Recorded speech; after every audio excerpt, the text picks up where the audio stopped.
Get the cash flow you need with an APP cash advance from CCGA. Pay expenses, make upgrades, perform maintenance, and more with interest-free and low-interest financing. Visit ccga.ca. Cash advances are made under the Government of Canada's Advance Payments Program.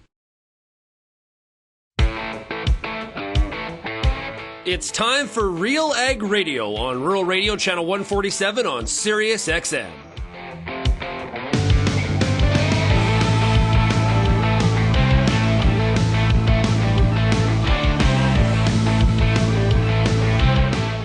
RealAg Radio and RealAgriculture.com is your home for insight and analysis of the issues that are impacting your farm business. Let's get real and get connected with RealAg Radio.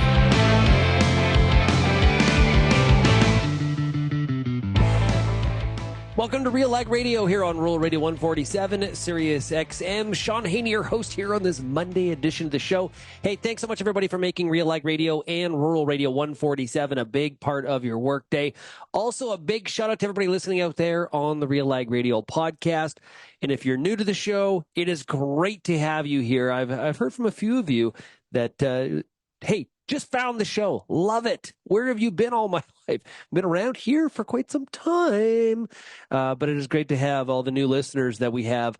This audience continues to grow on a week-by-week basis. And great news when it comes to the rail strike. Yes, we've got trains rolling again.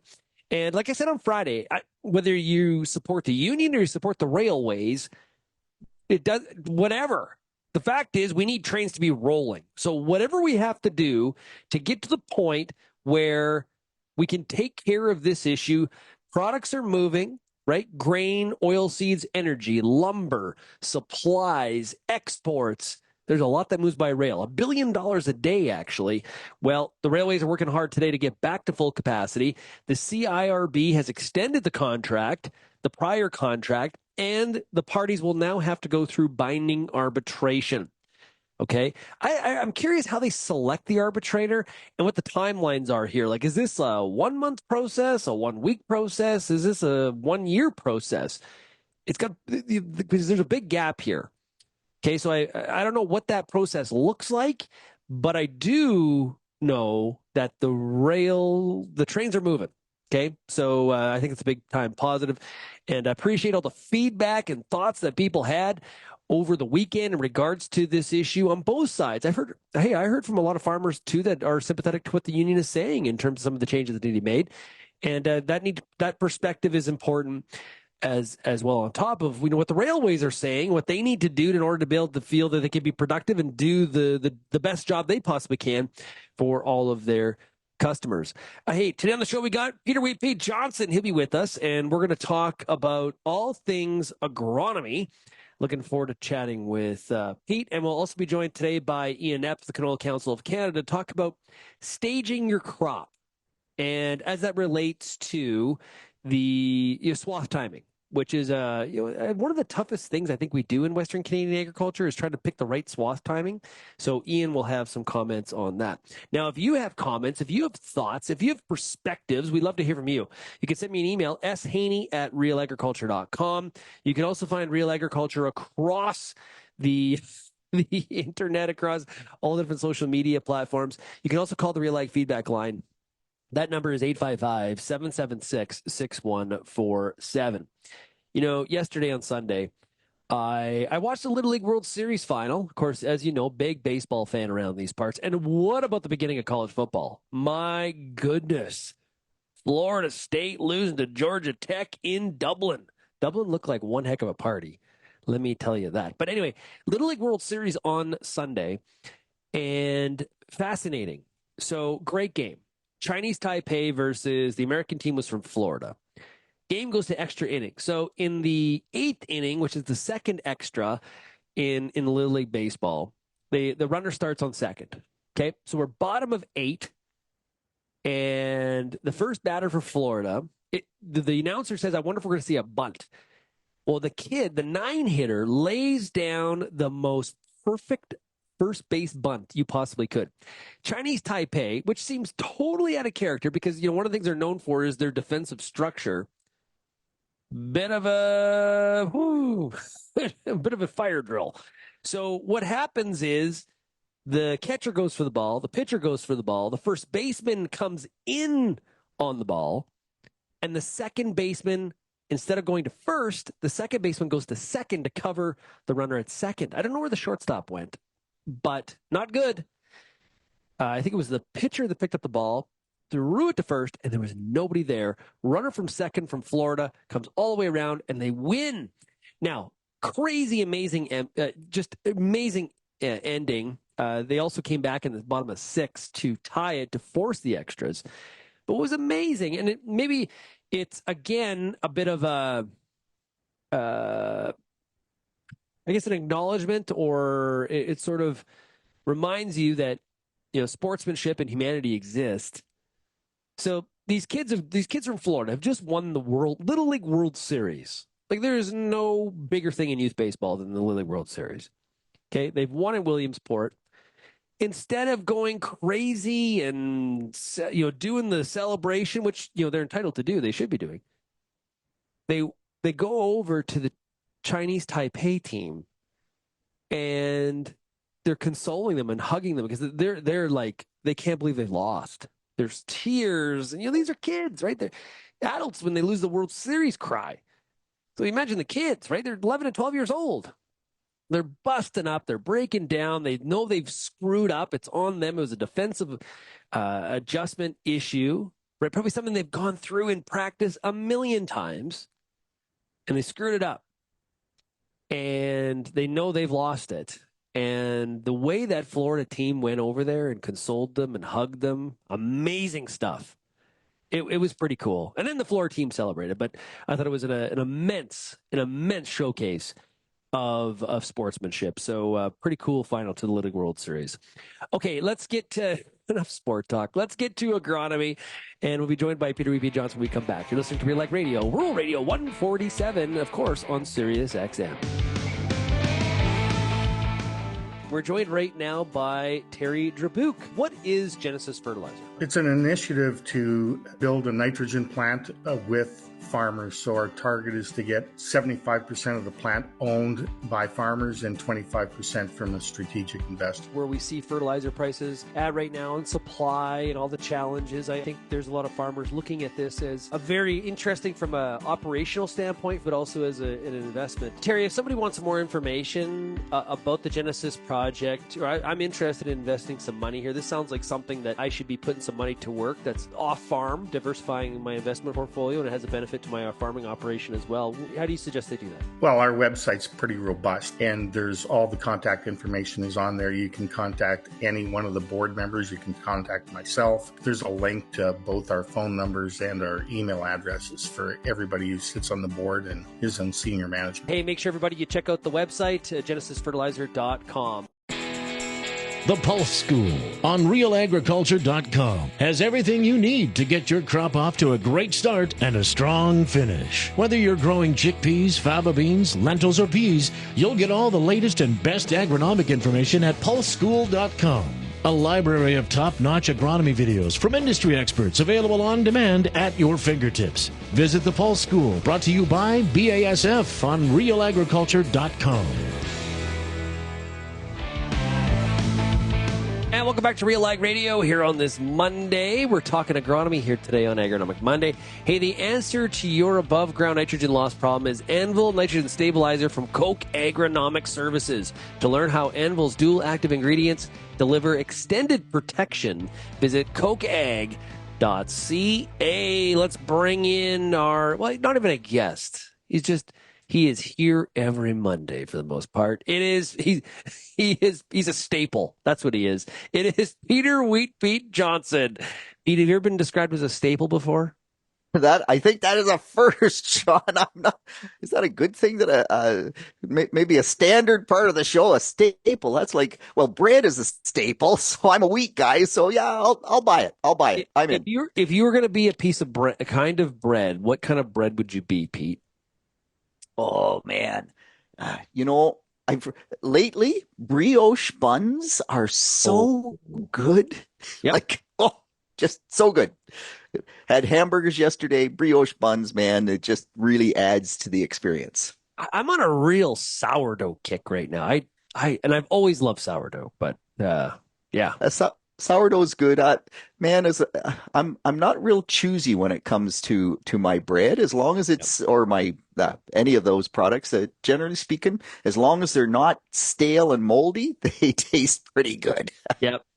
Bread, cheese. Like there's things in life that not too picky. Just Yep, exactly. wine, kind of like that too. Hey, hey, let's talk.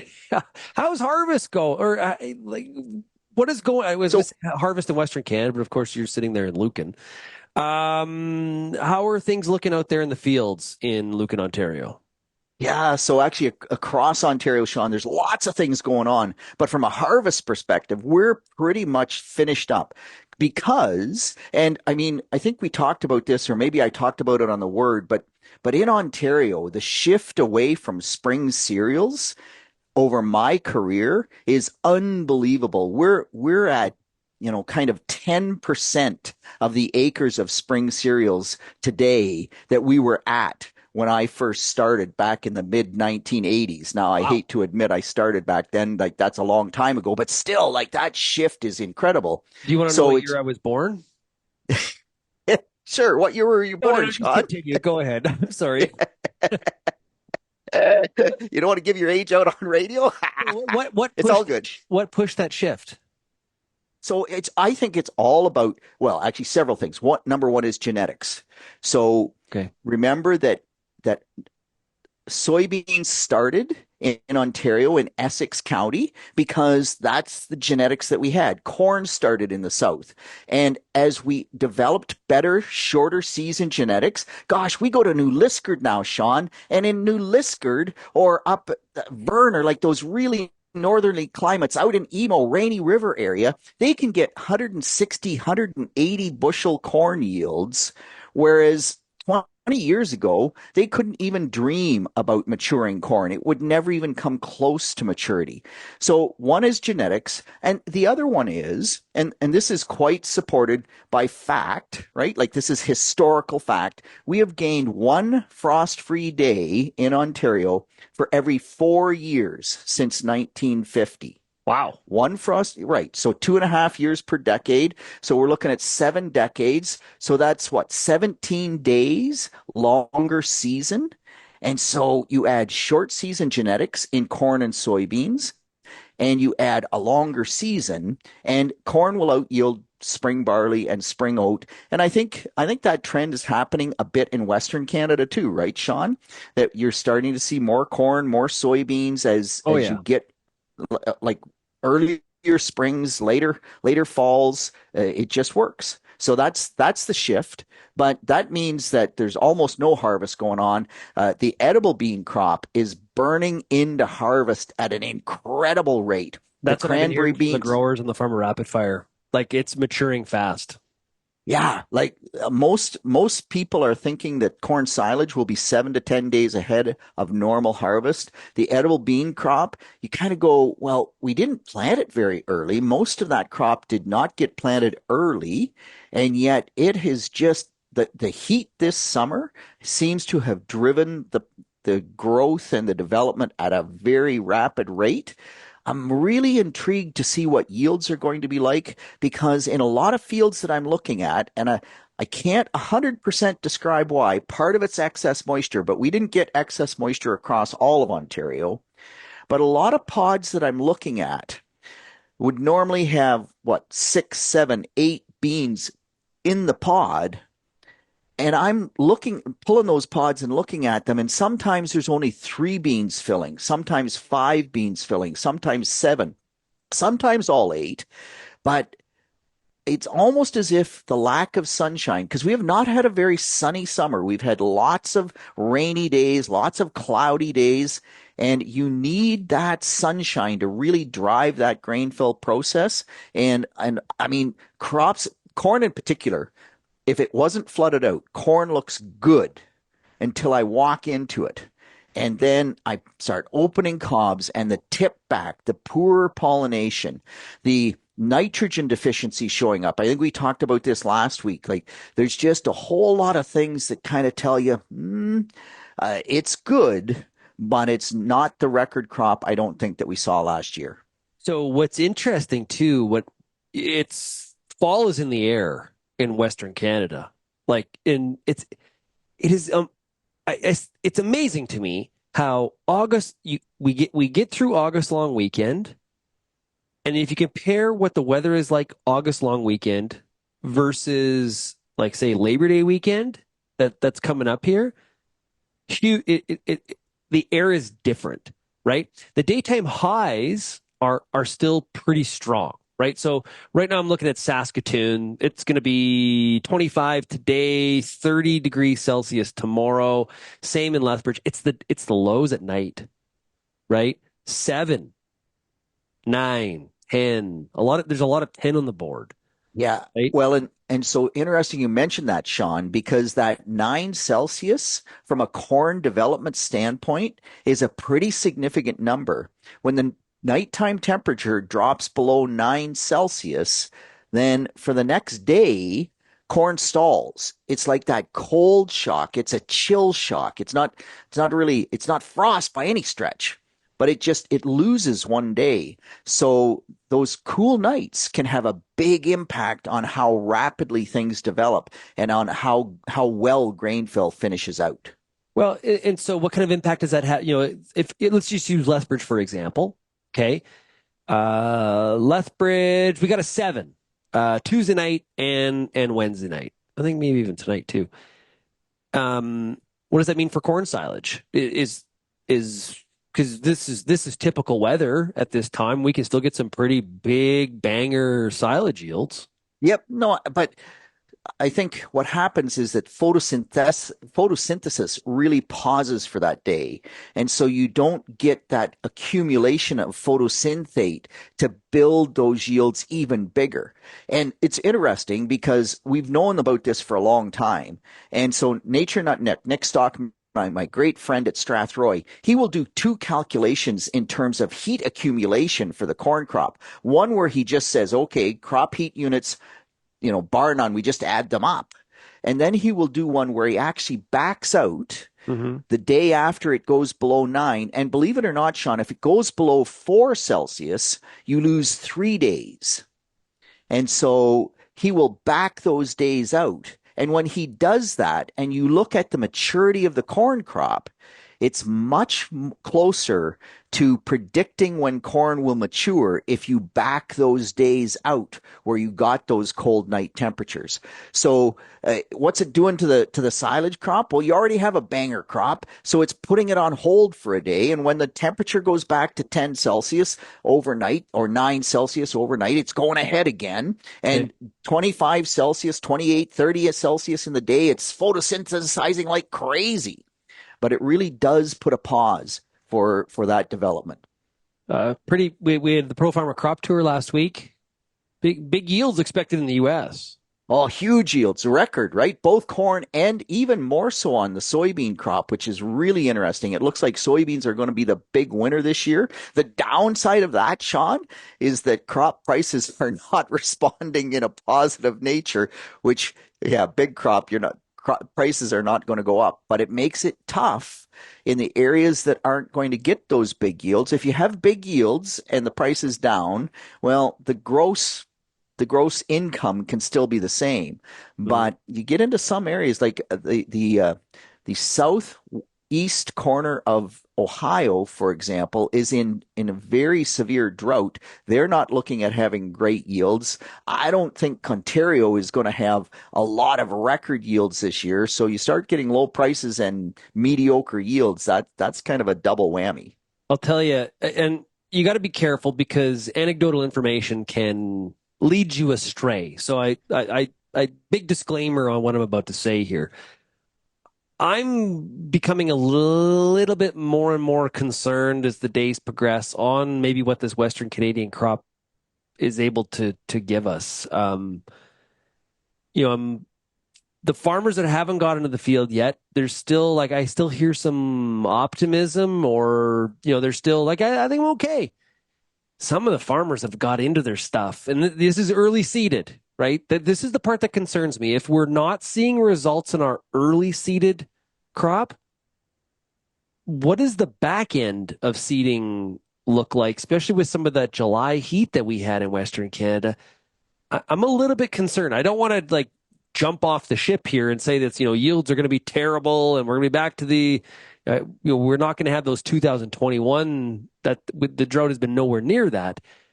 But I'm thinking less than last year, but I hope I'm proven wrong. Yeah, so it's really interesting, Shaun, because in Western Canada and in the dry part of the U.S. Midwest, always it's if we get rain, we're golden. But there's so much more to it than that.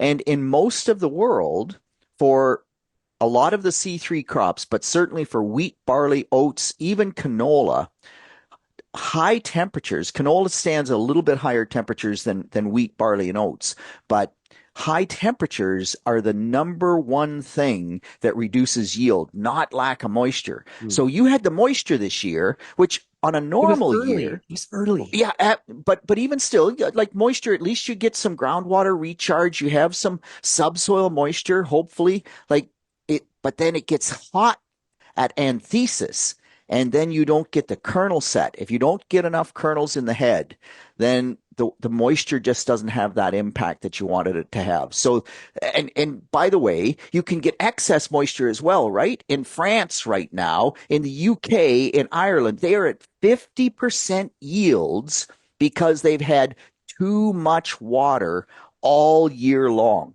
and they're still swimming. So, yeah, this agriculture thing there's always something a new wrinkle that can throw at you. Once in a while you get everything lining up, but not often. Yeah, Mother Nature, she can really steal your heart. Yeah, right? Yeah. Or maybe pierce it with a spear. I don't want to be hyperbolic about it, but it is kind of a little bit heartbreaking, right? There's a lot of people across the prairies that you look at what they had for a crop in the middle of June because there was a lot of moisture early. Yeah. Right? We heard from a farmer last week from Broadview, Saskatchewan, 8 inches of rain through the growing season. That sounds pretty good. Yep. Except it all came at the very beginning of the season, right? And they've had nothing since. And people have had to lower their expectations. The question is, how low do our expectations need to drop in order to be accurate? And that's the part, that's what harvest will do. And especially with a crop like canola, which can be brutal to try to figure out. It's not like corn where you go out there and you have all these standard measurements to kind of give yourself a really good expectation where that yield is. Canola just doesn't work that way. But we are seeing, pod abortion, things like that are, those are concerning signs. So hopefully the crop that is there does perform, but if you went back and rolled the tape, what I was saying a month ago or 3 weeks ago, I don't like what I've seen in some of these early combines. But it's also social media. So people post or they send me texts of either I'm scared I'm getting the worst, right? What is the sample of information? And that's a factor here too. Okay, Pete, we got to take a break. Oh my goodness, we are over time here. I wasn't even looking at the clock. Okay, we'll be right back here on RealAg Radio, Rural Radio 147. Shaun Haney and Peter E.P. Johnson back right after this. Apply anhydrous ammonia and protect your application earlier than normal this fall. Defend against potential losses and protect your bottom line with Centuro Nitrogen Stabilizer. Patented active ingredient pronitridine offers agronomically effective protection where it matters most, below ground. Easy to handle Centuro is also non-corrosive for fewer worries about downtime or equipment damage. Start early with Centuro as part of your nitrogen management plan. Contact your local retailer or visit centuro.ca for more information today. If you're involved in the agriculture industry, it's important to stay informed on all the latest issues affecting your business. At RealAgriculture.com, we offer fast, reliable news, information, and insights to help you keep on top of all of the latest in Canadian agriculture. Visit RealAgriculture.com and sign up for our free daily newsletter covering everything from news, agronomy, animal agriculture, and much more. Visit RealAgriculture.com/subscribe today. RealAg Radio is Canada's only daily radio show focused on agriculture. Get expert advice on Agronomic Monday. Tuesdays and Wednesdays will cover a broad range of issues. Thursday we'll hear from farmers across the country on the Farmer Rapid Fire. And we'll wrap things up Fridays with the Real Ag Issues panel with Kelvin Hepner and Lindsay Smith. Join us Monday through Friday at 4:30 Eastern. And don't forget about the replay at 7 in the morning on Rural Radio 147, Sirius XM.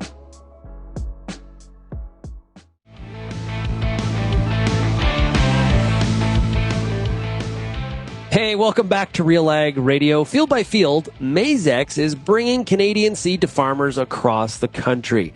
Maizex is your source for high-performing soybeans, but also grain silage and grazing corn hybrids. Visit Maizex.com to find your local Maizex representative. That's Maizex, the spelling here, Maizex, Maizex.com.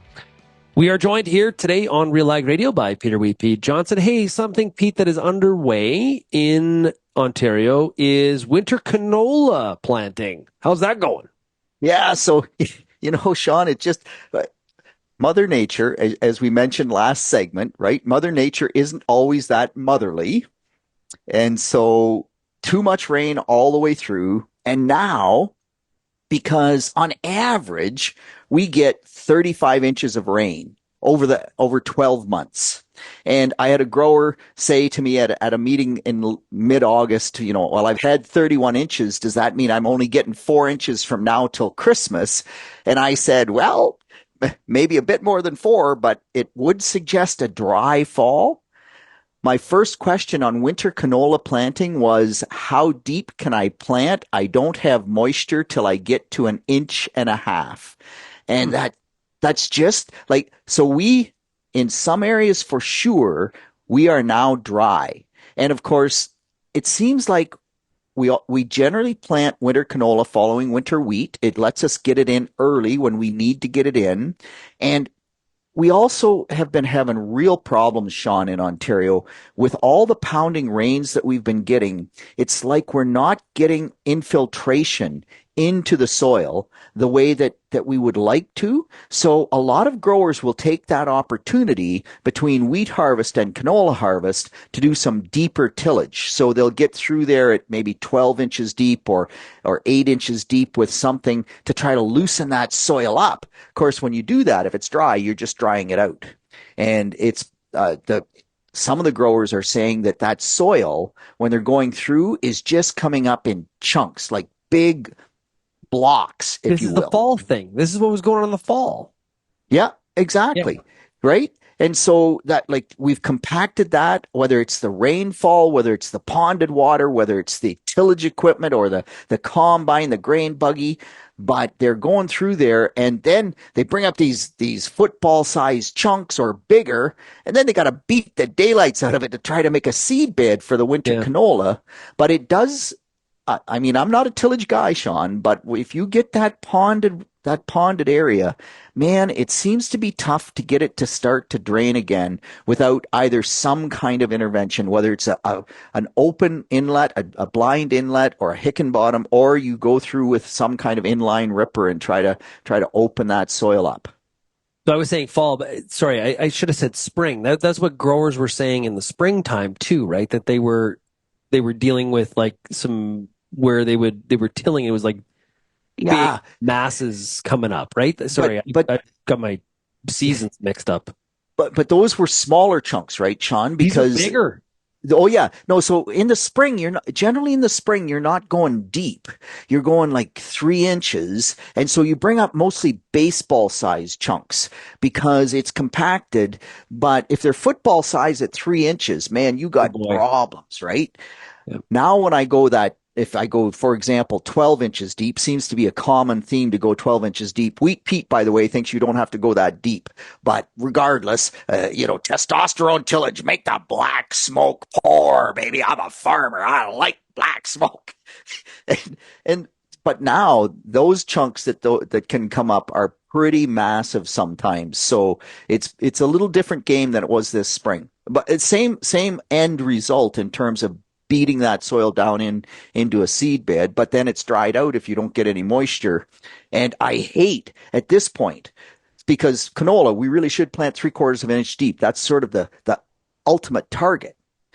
But man, you put it in dry soil at 3/4 of an inch deep, and we're into, in many of these areas, a dry weather pattern now. Yep. And you don't get rainfall for 6 weeks. Stranded. You're going to wish yeah, exactly. You're going to wish you planted deeper to try to find moisture. So it's a bit of a tough choice. Yeah, and I got to refresh myself on the numbers, but BSF has done a lot of work on seeding depth, and what the research has found is, we have sort of convinced ourselves with canola shallowest is best, but they have talked about going deeper than we have traditionally have for a number of different reasons.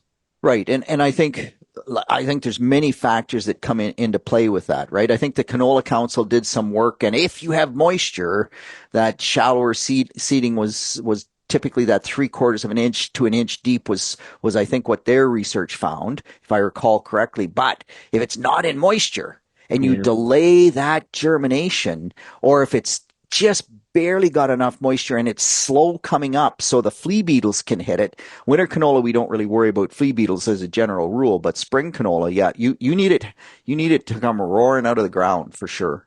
Soil is one complex part of the equation, isn't it? Oh yeah. So we're doing a drainage day in Haldeman on Thursday afternoon. If growers get a chance, come to the drainage day down in Haldeman. It's going to be a great show. But when you say complex, so we're doing the Huronview research station, demonstration farm, where we're looking at tile spacing. We're looking at controlled drainage, but we had some geologists come in and actually go down 100 meters and look at the glacial formations of all of that soil and try to model that. And we had that meeting last week. And Shaun, it is amazing. When we think drainage, we're thinking 3 feet. In Ohio, they think 4 feet, right? So we're a meter, give or take. You start going deeper, and how that impacts how water moves in the soil can be absolutely fascinating and have a massive impact on whether or not your tile drainage will work well or will not work. So lots of cool stuff about that. And when you say soil is a complex beast, it is incredibly complex. Yeah, and I hear some of the debates about soil health stuff, and even some of the fertilization. And you realize I don't even know a scratch of some of the topic. But is there something that we do with soil today that if you were to look in your crystal ball, you'd be like, in 20 years, we'll look back and be like, what were we doing? Is there anything that comes to mind? So I'm not sure, Shaun. There's a whole bunch, and part of the reason I'm waffling a bit is because soil is so complex. Mm-hmm. And I think if there's anything from that perspective, it would be the whole compaction issue. Because as soon as we compact, we will think more of compaction in 20 years. Yeah, I think we'll have figured out how not to compact. Because if you look at the things that they're doing with controlled traffic and how much better infiltration people like Steve Larocque get, where he never traffics that piece of soil, and how much better the water movement is through it. And a lot of us in the past, we're starting to pay more attention, but in the past, you just drove wherever you wanted with the buggy. You didn't worry about it. No kidding. Right? Or the manure tanker. By the end of the season, you've trafficked 80% of that field, and that's year one. So next year, you're going to hit the 20% plus 60% is going to get compacted twice. Yeah. A wise person once told me 80% of your compaction happens in the first pass, Pete. I don't know who that guy was. Yeah. He may be half crazy, but I remember him telling me that. Yeah. So, and I think that is what the research says, Shaun. So I really do think if there's anything that we're going to solve, it's that compaction issue, whether it's better tire technology, whether it's swarms of autonomous vehicles out there so that they're small and light and can do the job without beating the day. A lot of the things we do from a tillage perspective are to try to correct the problems that we have created. So if there's one thing that we could do is let's quit making problems. If we don't make them, maybe we don't have to fix them. We got to make the solutions, though, more realistic and realistic, right? I mentioned swarms of autonomous vehicles, but you get into harvest and, like 300 bushel corn, this Pro Farmer Tour, they're talking about record corn yields. Yeah. You get up in that 300 bushel corn range, the amount of crop coming out of there that you have to get off the field. Like, how do you do that without causing issues? That's the real question. You talk about black smoke and testosterone tillage. Like, I want to ride a combine. I want to be in like Illinois or Iowa where that hopper is filling up with those kind of yields. It would be amazing. Yeah. Hey, by the way, a couple years ago, we had some growers in Ontario that did hit 300 bushel per acre corn. So on the right year, we're no slouch either, man. I've combined. And there's no currency exchange on that either. Like, that's a bushel's a bushel. Yeah, exactly. Yeah. A U.S. bushel is not 30% more than a Canadian bushel. Think about that. That is true. I can remember as a kid, probably like between 12 and 14. Okay. You're talking about tillage, trying to correct mistakes. I can remember, we had a feed yard, and so we were doing silage. And at that time, I remember it was mostly like barley and triticale. We didn't have any corn at that time. And I can remember my job was running the disc. And so we're talking irrigation here, okay? And so we would take the silage off. Again, think about the compaction with a silage crew. You got the chopper, you got a one-time tandem trucks, then we got big semis, we got, triaxles driving up and down the field. Think about the compaction in a silage field. Yeah. So what you would do is you would get all that silage off. Then what you would do is run the pivot, right? Maybe get a bit of a grow out, get some moisture because it's hot at that time, it's super dry. Yep. And then I would run the disc and try to loosen up that ground a little bit, right? That was what my job was. And I can remember like being awful. This is to surprise nobody, but you'd have like some misses or you got the overlap. And we had like it was one of the original cats, like the tractors. Yep. Cool. Something C, 75C, 65C. I can't remember what the number was. But that thing was a lot of fun to drive. It was like a tank. You'd unhook and you'd spin in a circle. It was a great time. Anyway, but if I think about all the over disking that I did as a 12-year-old driving that tractor, because nobody told me, nobody said, like, we don't want to till this more than we have to. Don't keep the overlap to a minimum. I was just driving. Like, how do you screw up driving a disc? And I think back to how some of the stuff that I did, I was not the best disc operator, and someone should have given me a little bit more teaching, but talk about over tillage. Yeah. Even on irrigation. Yeah, and so you single-handedly, Shaun, are responsible for much of the wind erosion that happens in Western Canada. Well, yeah, I remember learning. So again, like I'm like 12, okay, but I can remember that where my dad came out. Actually, it wasn't my dad. It was we had a foreman, like a farm foreman. Yep. And I remember him coming out and looking. We had a really sandy piece right on the highway. And I remember him coming out and just giving it to me because I had on the headlands at over dissed. Yep. I remember him yelling at me, and he said some not very nice words to me, Pete. You cannot repeat them here on Rural Radio.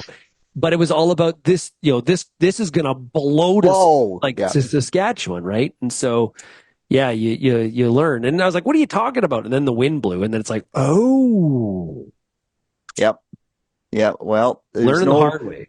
Exactly. That's there's no school like the school of hard knocks, right? Experience teaches hard lessons sometimes. Yeah, nothing like being the boss's kid and making stupid mistakes like that. And yeah, no hope for that kid. Definitely not. He's not a farmer. He's a talker, not a farmer. Yeah, that's why you're doing RealAg Radio, right, Shaun? And here we are, Pete. Hey, Pete, have yourself a great week, okay?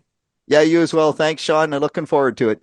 Hey, everybody. That is Peter Wheat Pete Johnson, host of Wheat Pete's Word. New episode drops every Wednesday. You get it wherever you get your podcasts. And of course, Real Agriculture has a whole portfolio of podcasts. We've got RealAg Radio, Wheat Eats Word, Mind Your Farm Business, The Agronomist. Lots of great stuff for you to check out. And you can get them on Spotify, Apple Podcasts, or wherever you get those podcasts on your phone. Okay, we're going to take a break and we'll be back with more of RealAg Radio here on Agronomic Monday right after this.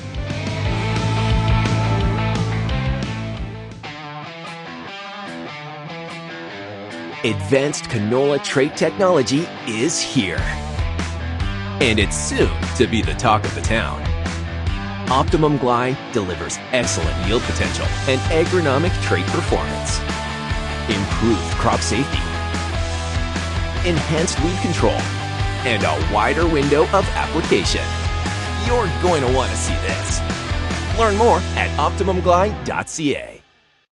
If you only listen to RealAg Radio, you only get half the picture.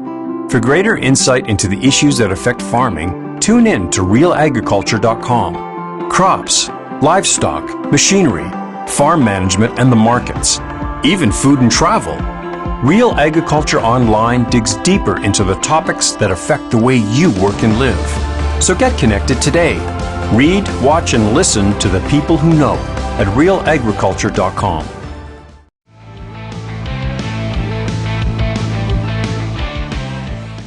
And welcome back to RealAg Radio. The best answer for agronomically effective dual nitrogen protection, of course, is Super U Premium Fertilizer from Koch Agronomic Services. To learn how this ready-to-use granular fertilizer protects nitrogen and boosts efficiency, you can visit kochag.ca. Well, recently, Amber Bell of Real Agriculture had a chance to catch up with Ian Epp of the Canola Council of Canada to talk about one of the tricky things that we have to do agronomically with canola. That is properly stage swathing. Yes, it can be, the decision can really impact your outcome, your yield at the end of the day. Oh, I waited too long. Oh, I was in there a little bit too early. I panicked. Now, some of the pod shatter resistant varieties that are out there, they do help in this area for sure. But let's hear what Ian had to say. Looking for. Yeah, so variability in field, a lot of the things, it's things without your control, right? You planted the crop, you do everything possible as a farmer to make your crop as uniform and as happy as throughout the growing season, but then stuff happens, right? You planted it all on the same day, too wet, too dry, so you got your sandy ridges are drying out, your low spots flood out and then come back. You get different pest pressures in there, you get different seeding mistakes start to show up. This field actually had completely hailed out when it was 6-leaf canola, and so it's, it was really even. It was going really, really well until then. And now it's kind of come back, but it's also all over the map. Some plants had very little hail. Some of them completely died. Some places, so now this field's all over the map. So the key thing is there's still yield here and we want to get it to harvest. So how do we assess the variability? A couple things to consider. One is, where is the majority of your yield coming from? Let's stage that. So normally that would be the main stem of your canola plant. In a thing like this where we've had major hail, it might be that some of those main stems are completely gone. A lot of these plants look kind of goofy. Maybe it's coming from the side branches. So looking at where are the most pods, where do you think most of the yield's coming from? Again, most of the time it's on the main stem, but sometimes you get weird and wacky stuff like this where it's all over the map. Right. So we're going to manage where the most of the yield's coming from. So you want to manage that. The other consideration is market access issues or yield loss issues. So we want to look at the greenest part of the field, the least mature part of the field. That's the part that if we swath too early, major problems with just premature swathing, right? We're going to have yield loss there.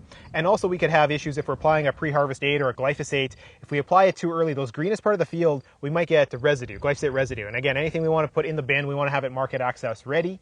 So first of all, it's staging, where's the least mature part of that field? Probably a green low spot, maybe an area that had more hail or had something else going on. Whatever's happened, you got to find those green spots and then stage those green spots and go, is this acceptable for this product? If we're looking at a glyphosate application, it's 60% seed color change in the least mature part of the field. With swathing, you can swath a little bit earlier, but you're going to see yield loss in those green spots. So again, if you're swathing and it's less than 1% of the field, maybe that's just how it is, right? You got to get acres swathed. But with glyphosate, you got to be very careful because those residues do really pop up if we apply too early. So looking at where's the least mature part of the field, assessing that part, and then looking at where the yield's coming from everywhere else. And those more mature parts, are we seeing yield loss? Are they starting to thrash out? Is there something else happening? Making kind of the best decision, again, looking at where the yield's coming from. It gets messy, especially in fields like this that have hail or have a complicated history, but it's really worth your time to take the effort to really thoroughly scout the field and figure out how am I going to manage this? Now the canola's here. We just have to get in the bin. We're only a couple steps left, but it can be pretty tricky to manage that. And would variability ever impact your decision on whether to swath or let it stand? Yeah, definitely. That can make a decision. So yeah, swathing versus straight cutting is really a logistics meets agronomy kind of debate. Again, you don't want to be applying a pre-harvest aid or a glyphosate too early. Any of the chemical products you use to help ripen up or to speed up or to prepare the canola for harvest, you don't want to apply them too early. So if it's just too green in patches, glyphosate may not be the right choice for you. But the nice thing with straight cutting is maybe you can just apply, or you can just harvest parts of the field, come back and do the green spots later. You want it to be a well-knitted field for straight cutting, ideally. So when you just have a couple plants, or maybe the plants are flopping around, sometimes you get more shatter loss. Again, it depends on the variety. So a variety is really important. You want it to be a more shatter-tolerant variety. There's a rating scale that helps you kind of make that decision. So that's step one. Is the variety able to be straight cut? After that, a more well-knit, a more even crop can be a good candidate for straight cutting. You can wait it out and just have it dry down naturally, even if it's uneven, but it's going to take time. Right. So if fall frost is a problem, or you need to keep combines rolling, you got to get combines rolling. Swathing is probably your fastest way to get the crop down, dry, and in the bin. But not always the right way to do it. Straight cutting, you don't have to be swathing. You can pick and choose where you go in the field. Lots of opportunities, lots of benefits to straight cutting as well. So really, there's not really a one-fits-all answer. Having all the opportunities available, you kind of pick the one that best fits the field in the moment. Right, and your situation. Yeah. Now, you've mentioned a couple times how it's very important not to spray glyphosate too early for pre-harvest. Can you go into that a little bit? Like, why is that? What would the purpose in not spraying too early with that be? Yeah, so glyphosate's a little different. Quite often we talk about pre-harvest intervals, and there's a certain window each product has between when you apply it and then when you can swath or cut the crop. It's either swathing or straight cutting. Glyphosate's a little different, where we don't want to apply it too early. If we apply it too early, it gets into the plants, it gets absorbed, and it goes to where the plants are putting all its energy, which is the seeds. So we end up with glyphosate residue in the seeds. If we wait till 60% or minimum 60% seed color change, the plant's not doing a lot of translocating anymore. It's mostly starting to dry down. So then we're going to get great weed control. But we're not going to have the plants taking the glyphosate up and putting it into the seed, so we don't get the residue. So it's really key, a little bit backwards that way, where we don't apply too early with the glyphosate. And making sure that 60% is in the low areas, or the greenest areas of the field. Areas of the field, right? That makes a lot of sense. Okay, so Ian, can you go a little bit more in depth on exactly what staging would look like? So producers going out into their field, what are they looking for? All right, so you pull a plant. You pull a plant out like this. The key thing, one of the first considerations, if you're doing some roadside scouting, is you can see there's a bit of yellow happening, there's a bit of green. This outside can be very, very highly variable. You get some sun scalding. This doesn't matter so much. What we want to look at is the seeds. So even though your field may look yellow from the road, it might look a little reddish from the road, or it looks really green. The key thing is to assess what the seeds actually look like. So normally we're talking seeds on the main stem. So we find that usually it's the biggest stem. You can get rid of the side branches. You find this main stem. This is the one we want to be staging. So here's our main stem. First thing we want to look at is the bottom. The plants ripen from the bottom up. So we open up that bottom one, and these seeds are dark. They're fully turned color. So that's a good sign. And then we work our way up the potted plants. In the middle, we see these seeds are starting to turn a little bit of green, but there's a lot of color to them. And then if we go to the top ones, to get 60% seed color change, these top ones, they can be green, but they need to be firm to roll. So take one out between your fingers, roll it, and if it stays firm, it's firm to roll. If it squishes and is too watery, those seeds aren't going to make it if you swath it now. They're going to go and just dry down and be nothing. So we want to be, for 60%, we want to be dark at the bottom, partial change halfway through the main stem, and then firm to roll at the top. And that's your 60% seed color change. So your first opportunity to manage the crop for harvest, whether that's swathing or a pre-harvest glyphosate application. Amazing. And then do you have any words of encouragement for producers going into this season where they're going to be deciding whether or not it's time to start swathing? Yeah, whether you straight cut or swath or how you pick your timing for what you're doing, there's not necessarily a right answer, but just make sure you get the variability right. There's no right answer. So depending on the field, depending on the operation, all the answers, whether it's swathing or straight cutting, can be a good fit. Just find a good fit for your farm and find something that fits the good timing, right? The worst case scenario would be to do the wrong operation at the wrong time. So you have options. You actually have a lot of options in canola. Just get the one that fits your farm. Of course, the Canola School on Real Agriculture is brought to you by BSF Canada and Invigor Hybrid Canola. You can go to canolaschool.com and find all our episodes of this very informative series dedicated to canola agronomy. We'll be right back. We're going to take a quick break and we'll wrap up the show right after this.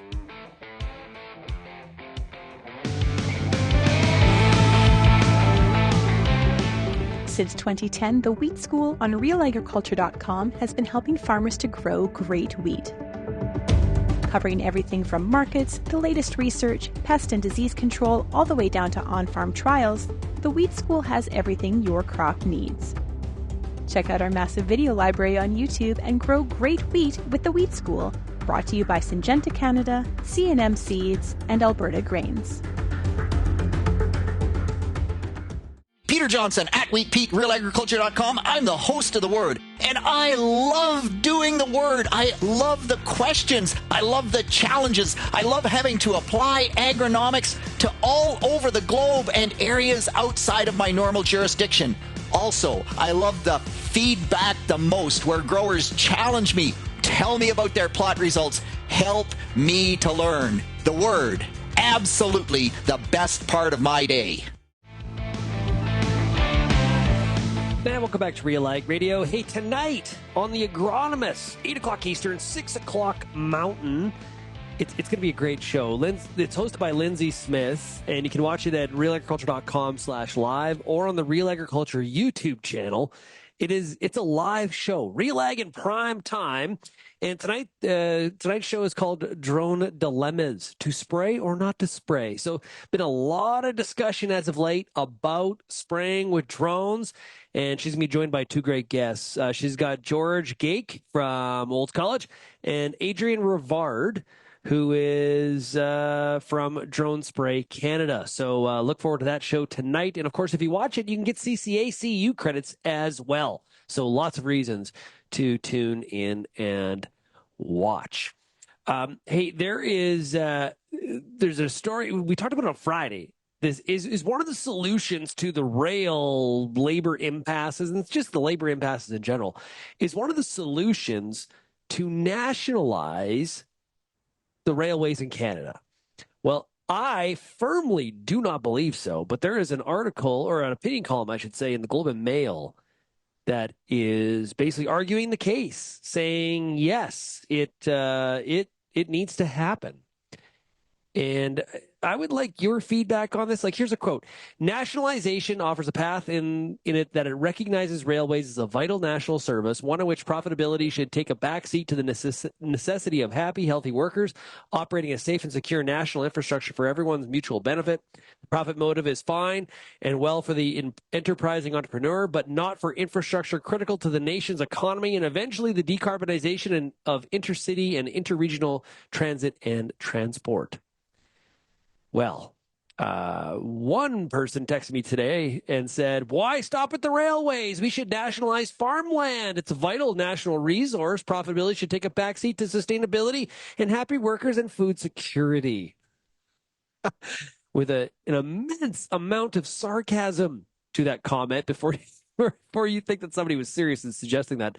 I said, hey, why stop there? Grocery stores. Yeah, I was like, come on, get on the train, everybody. We should just nationalize come on, this is not a solution.